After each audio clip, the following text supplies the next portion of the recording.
नमस्कार, आदाब। मैं हूँ बिलाल सब्ज़वारी, एबीसी के पॉलिटिकल व्यू में आपका स्वागत। बिहार को लेकर तरह-तरह की बातें की जा रही हैं। कांग्रेस के बारे में कहा जा रहा है कि बिहार में कांग्रेस अकेले चलो की राजनीति पर कदम रखने जा रही है, लेकिन ऐसा नहीं है। बिहार में कांग्रेस अकेले चलो की राजनीति नहीं, बल्कि गठबंधन की राजनीति में ही राजनीति करेगी।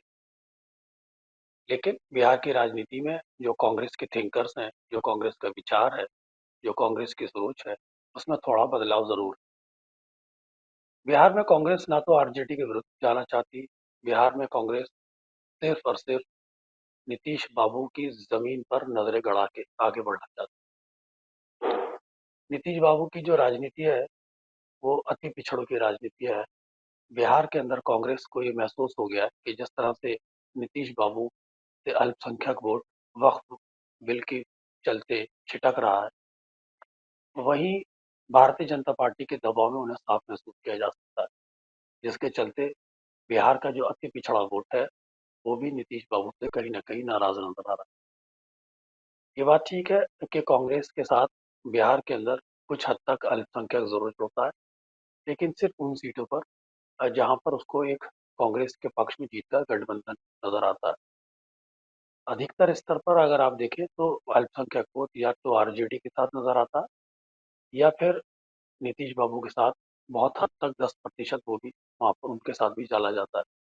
लेकिन कांग्रेस को अल्पसंख्यक वोट उन मुस्लिम बहुल ज़िलों में मिलता है जहाँ मुसलमानों की संख्या या कह सकते हैं उनकी तादाद 50%, 40%, 30% से ऊपर है।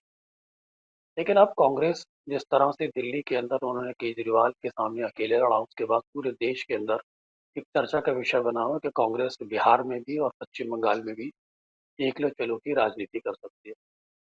हालांकि पश्चिम बंगाल के टीएमसी की तरफ से कांग्रेस को एक सकारात्मक संकेत मिले हैं, लेकिन बिहार के बारे में इस तरह से नहीं कहा जा सकता। बिहार के बारे में ये कहना बहुत जल्दबाजी होता है।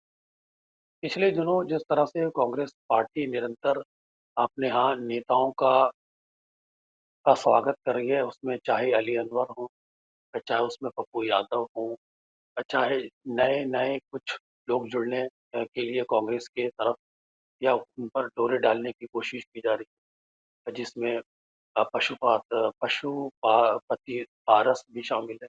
वहीं उपेंद्र कुशवाहा पर भी डोरे डालने की कोशिश की जा रही है। वहीं भगीरथ माझी पर भी डोरे डालने की कोशिश की जा रही है।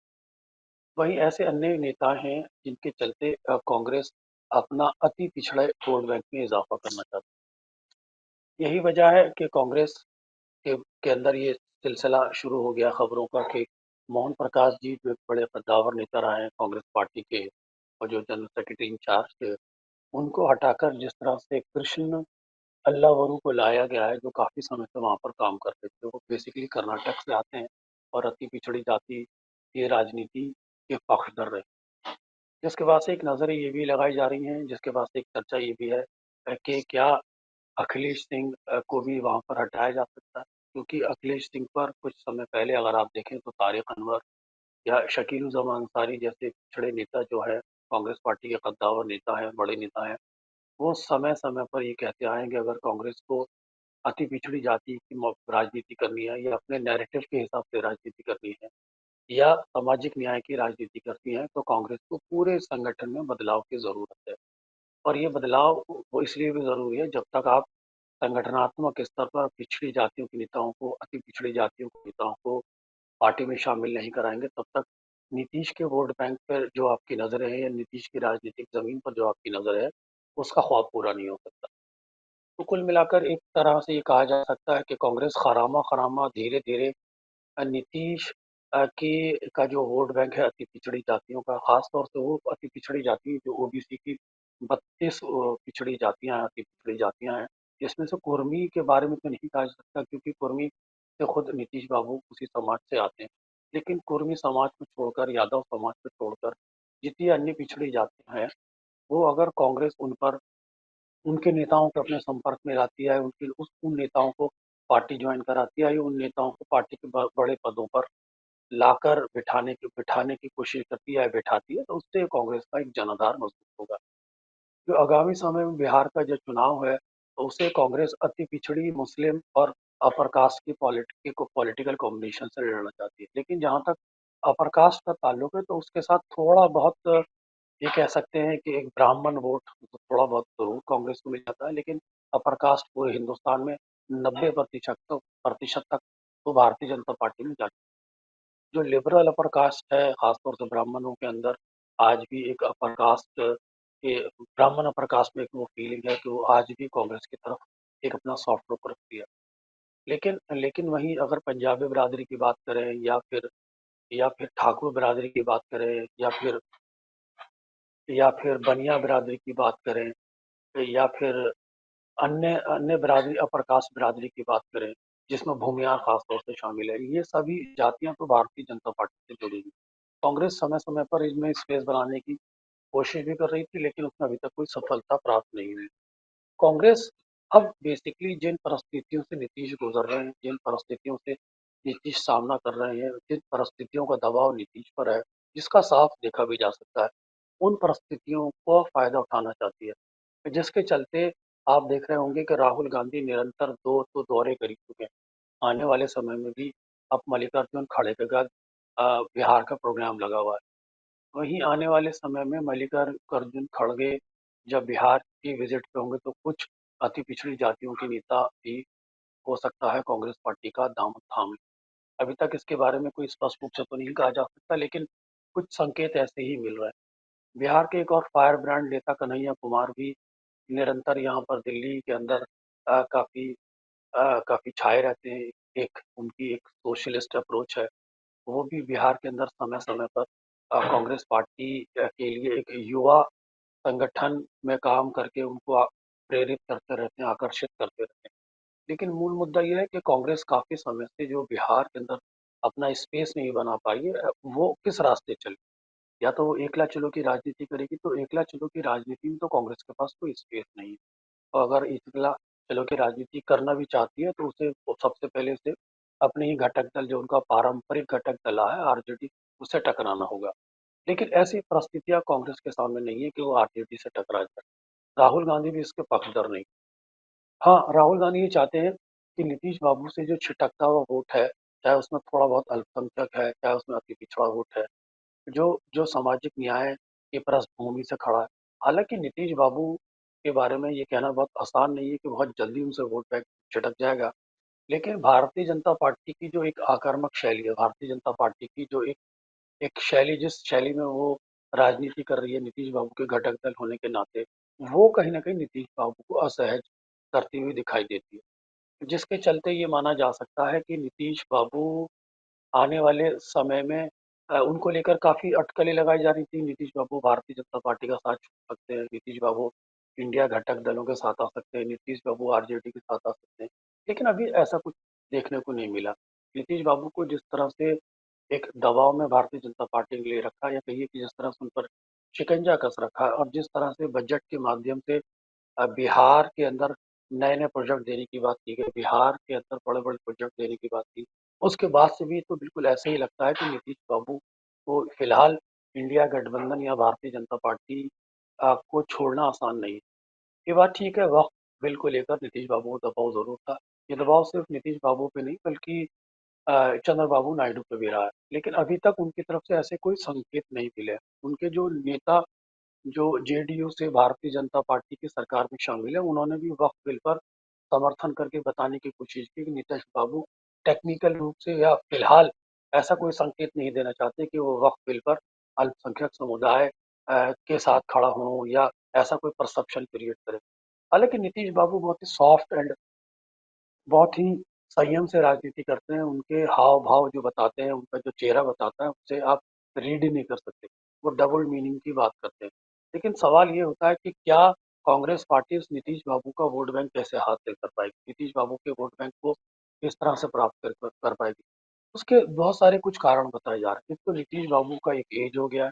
उनके अंदर जो ऊर्जा, जो उनका पॉलिटिकल स्टाइल, जो एक शार्पनेस थी, उसके अंदर थोड़ा-सा मंदपना देखा जा सकता है कि ये उसके अंदर एक धीमी गति देखी जा सकती है।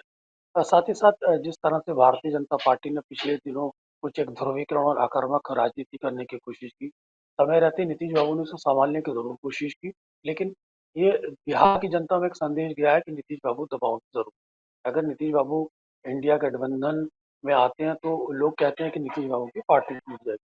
सवाल ये भी खड़ा होता है कि फिर कैसे कांग्रेस अ, और कांग्रेस की तरफ से या खास तौर से आरजेडी की तरफ से तेजस्वी ने भी ये संकेत दे दिया था कि साहब अब हमें नीतीश बाबू की जरूरत नहीं है, क्योंकि तेजस्वी बिहार के अंदर फ्री बिजली की घोषणा कर रहे हैं, बिहार का दौरा कर चुके हैं, महिलाओं को 2,500 रुपए भत्ता देने की बात कर रहे हैं, बुजुर्ग महिलाओं की पेंशन बनाने की बात कर रहे हैं। तेजस्वी यादव भी बहुत तेजी से पूरे बिहार का भ्रमण लगभग कर चुके हैं। तो बिहार की राजनीति में आने वाले समय में तेजस्वी तो बहुत ज्यादा एक्टिव हो गए, लेकिन कांग्रेस एक्टिव थोड़ी बहुत जरूर हुई है, लेकिन कांग्रेस का सबसे बड़ी समस्या है कि वो किस वोट बैंक को लेकर अपना अप्रोच करना चाहती है। तो कांग्रेस के जो स्ट्रेटेजिस्ट है उनका यही कहना है कि कांग्रेस बेसिकली जो नीतीश बाबू का ही वोट बैंक का स्पेस है उसे ही ध्यान में रख के आगे बढ़ रही है। लेकिन ये आसान नहीं है कि नीतीश बाबू का वोट बैंक हथियाना इतना आसान नहीं है जितना जितना कांग्रेस के लोग समझ रहे हैं। ये एक बड़ी टेढ़ी खीर है, लेकिन ये बात ठीक है कि आने वाले समय में जिस तरह से पार्टी ने कांग्रेस के अंदर खासतौर से अल्पसंख्यक अली अनवर को ज्वाइन कराया है, वो बता रहा है कि कांग्रेस पार्टी अति पिछड़ों की राजनीति करना चाहती है। जिस तरह से कांग्रेस पार्टी ने पूर्व के अंदर आप देखें कि पप्पू यादव को ज्वाइन किया कराया था, लेकिन यादव ओवरऑल तो किसी तरह भी कांग्रेस के साथ नहीं आएगा, लेकिन पप्पू यादव, रंजीता यादव वो ऐसे चेहरे हैं जिनके चेहरे पर थोड़ा बहुत यादव उस जिले में जरूर उनके साथ आ जाता है, क्योंकि इसका इसका प्रमाण खुद पप्पू यादव ने लोकसभा चुनाव जीत के भी दिया है। उनके साथ पिछड़ा वर्ग भी जुड़ा है, उनके साथ अल्पसंख्यक वर्ग भी जुड़ा है। तो बिहार के अंदर ऐसे बहुत सारे नेता हैं जिनके से व्यक्तिगत एक एक समाज जुड़ा होता है, जिसमें पप्पू यादव भी एक है। लेकिन ये सिर्फ पप्पू यादव अति पिछड़े राजनीति की जो जरूरत है उसे पूरा नहीं करते। अति पिछड़ी राजनीति की जरूरत पूरा करने के लिए कांग्रेस के पूरे संगठन में फेरबदल की जरूरत है, जिसके चलते माना जा रहा है कि साहब अखिलेश सिंह को भी हटाया जा सकता है, क्योंकि अखिलेश सिंह के जो बेटे हैं उनके बारे में कहा जाता है कि अखिलेश बहुत कंफर्टेबल अपने बच्चों को, अपने बेटे को, अपने परिवार के लोगों को भारतीय जनता पार्टी से एडजस्ट करके टिकट दिला सकते हैं। ये काफी चुभता है कांग्रेस के लोगों को। साहब दोनों तरफ खेलते हैं। मोहन प्रकाश जी एक बिहार की पॉलिटिक्स को क्राफ्ट करना चाहते थे, बहुत सुंदरता से एक लॉन्ग टर्म में बिहार की पॉलिटिक्स को वो आगे ले जाना चाहते थे। लेकिन जिस तरह से कृष्ण अल्लाह वरु ने एक झटका देने की कोशिश की है, उनको उनके रास्ते में एक अवरोध पैदा करने की कोशिश की है, या कहिए उन्हें रास्ते से हटाने की कोशिश की है, इसका प्रभाव भी बिहार की राजनीति में हमें नजर आ सकता है। क्योंकि मोहन प्रकाश भी एक सोशलिस्ट बैकग्राउंड से है, उनके पास भी एक सामाजिक थिंकिंग है। वो जानते हैं कि पिछड़ों की राजनीति, दलितों की राजनीति, अति पिछड़ों की राजनीति को कैसे क्राफ्ट किया जाता है। वो धीरे धीरे उसी रास्ते पर बढ़ रहे थे, लेकिन कांग्रेस पार्टी ने उन्हें इसलिए हटा दिया क्योंकि मेरा ख्याल है कृष्णा अल्लावरू को राहुल गांधी के करीबी होने के नाते लाना चाहती थी इस पोजीशन पर। तो ये एक बहुत बड़ा कारण हो सकता है, और फिर केसी वेणुगोपाल के भी बहुत कृष्णा अल्लू करीब है। वहीं मल्लिकार्जुन खड़गे भी बिहार का दौरा करेंगे, दलितों के अंदर एक मैसेज देना चाह रहे हैं। आने वाले समय में मल्लिकार्जुन खड़गे उत्तर प्रदेश के भी दौरा करेंगे, क्योंकि जिस तरह से मायावती उत्तर प्रदेश में कमजोर हुई हैं, उसके चलते भी कांग्रेस को एक स्पेस चाहिए दलित समाज के अंदर। हाल ये बात ठीक है कि चंद्रशेखर रावण उनके यहाँ एक उभरते हुए नेता हैं, लेकिन सेकंड अगर ऑप्शन कोई दलितों में हो सकता है उत्तर प्रदेश में, तो वो कांग्रेस पार्टी ही माना जाता है। कांग्रेस पार्टी ने उत्तर प्रदेश में संविधान के विषय पर काफी हद तक लोकसभा चुनाव में कांग्रेस और समाजवादी पार्टी के गठबंधन को वोट दिया दलित। तो अब इसी तरह का एक्सपेरिमेंट कांग्रेस मल्लिकार्जुन खड़गे के माध्यम से बिहार में भी करने के लिए करना चाहती है। ये बात ठीक है कि जीतन मांझी जैसे नेता हैं, और उन पर भी कांग्रेस पार्टी समय समय पर डोरे डालने की कोशिश की है। भगीरथ मांझी को तो वो किसी हद तक अपने साथ लाने में कामयाबी रही है। उपेंद्र कुशवाहा के बारे में भी कहा जा सकता है कि आने वाले समय में, हालांकि वो राज्यसभा में थे, भारतीय जनता पार्टी की तरफ से भेजे गए थे, और उनका अभी तक ऐसा कोई स्पष्ट रूप से तो बयान नहीं आया, लेकिन आने वाले समय में बिहार की राजनीति में किस तरह से लोग बदलते हैं, किस तरह से नए पैतरे अपनाते हैं, ये देखने वाली बात है। पशुपति पारस भी या तो कांग्रेस के को प्रीफर करेंगे या फिर वो आरजेडी के साथ जाना चाहेंगे। क्योंकि चिराग पासवान से उनका 36वां आंकड़ा, तो चिराग पासवान के सामने उनका जो बेस्ट ऑप्शन है वो आरजेडी ही हो सकता है। लेकिन अगर आरजेडी में भी जाते हैं तो कुल मिलाकर वो इंडिया गठबंधन के ही फ्रेम में रहते हैं, तो कुल मिलाकर ताकत किसी गठबंधन को मिली है। कांग्रेस दबे पांव अति पिछड़ों में अपनी पैठ बना रही है, जिसके चलते कांग्रेस आने वाले समय में बिहार के अंदर संगठनात्मक बहुत ज्यादा परिवर्तन भी कर सकती है, जिसके चलते एक चर्चा मानी जा रही है कि अखिलेश सिंह को भी हटाया जा सकता है, मोहन प्रकाश के बाद उनकी भी बलि ली जा सकती है। हालांकि अखिलेश ने हाल ही में जो आज कुछ मीडिया के पत्रकारों से बात की, वो राहुल गांधी के लेकर भूरी भूरी जबान बोल रहे हैं कि सब जिस तरह से देश के अंदर मोदी मोदी के नारे लगते हैं, अब बिहार के अंदर राहुल राहुल के नारे लगे। ये बात ठीक है कि वो भी एक दबाव महसूस कर रहे हैं, कि कहीं ना कहीं ऐसा ना हो कि वो भी किसी वार का शिकार हो जाए, कांग्रेस की अंदरूनी राजनीति का शिकार हो जाए।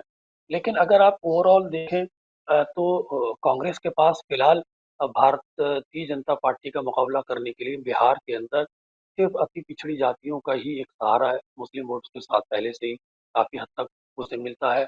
कांग्रेस का पार्टी की राजनीति के चलते थोड़ा बहुत उसको ब्राह्मण भी मिलता है। तो नॉन यादव और नॉन कुर्मी वोट की तरफ कांग्रेस का रुख है, जिसमें अति पिछड़ी जातियों का एक महत्वपूर्ण कॉम्बिनेशन है, इसमें छोटी छोटी जातियां आती हैं।